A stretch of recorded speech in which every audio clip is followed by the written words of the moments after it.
నా పేరు లూద్మేరి, మా ఊరు వెంగళాయపాలెం. నా భర్త పేరు శ్రీసింగయ్య. అతను జగనన్న గారు వస్తున్నారని చూడటానికి వెళ్ళారు. అది యాక్సిడెంట్ అయ్యి అక్కడ కారు తగిలిందని అన్నా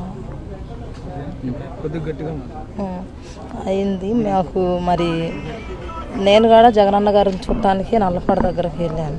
వెళ్తే మాకు ఫోన్ చేశారు. ఫోన్ చేస్తే మేమేమన్నా అక్కడి నుంచి హాస్పిటల్కి బాగానే ఉన్నారు, బాగానే మాట్లాడారు. మా పిల్లలు 2 పిల్లలని చెప్పారు, మా ఊరు పేరు చెప్పారు, మా మామయ్య పేరు చెప్పారు, మాకు నా పేరు కూడా చెప్పారు. మరి హాస్పిటల్ తీసుకెళ్ళారు. ఫోన్ చేయగానే మేము వెళ్ళాము. అంబులెన్స్లో ఏమైందో మాకు డౌట్గానే ఉంది. అంబులెన్స్లో ఏమన్నా చేశారేమోనని. అది జగనన్న గారంటే మాకు చాలా అభిమానం.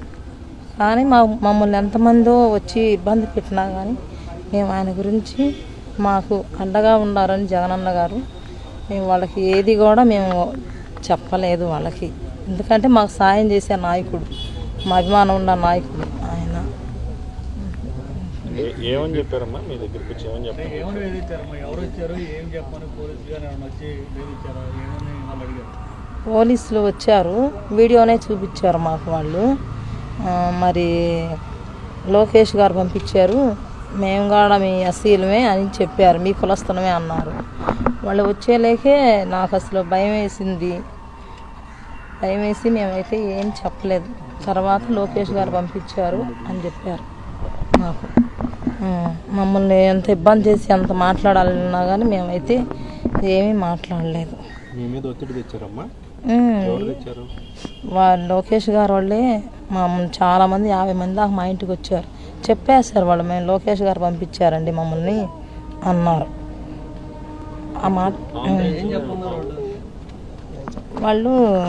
వాళ్ళు ఎలా జరిగిందమ్మా మీకు చూడమ్మా, మరి ఇతను యాక్సిడెంట్ అయింది కదా, కారు కింద పడిందని అన్నారు వాళ్ళు.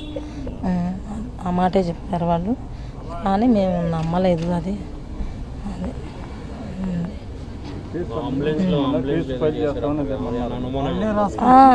అంబులెన్స్లో మరి బాగానే మాట్లాడాడండి.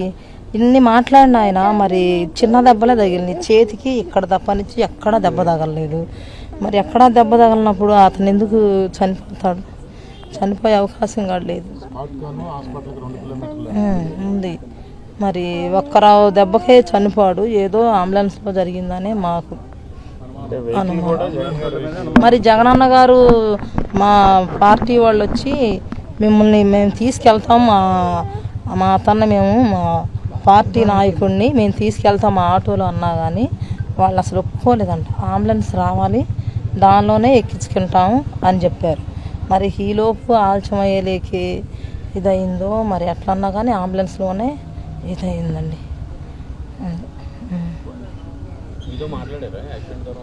లేదండి, ఫోన్ నెంబర్ ఇచ్చారు మా అల్లుడిది, మా తమ్ముడే. అయితే మా తమ్ముడు మా దగ్గరే ఉంటాడు. చెప్పంగానే మేము వెళ్ళిపోయాం. ఏంటంటే అమ్మ చిన్న దెబ్బలే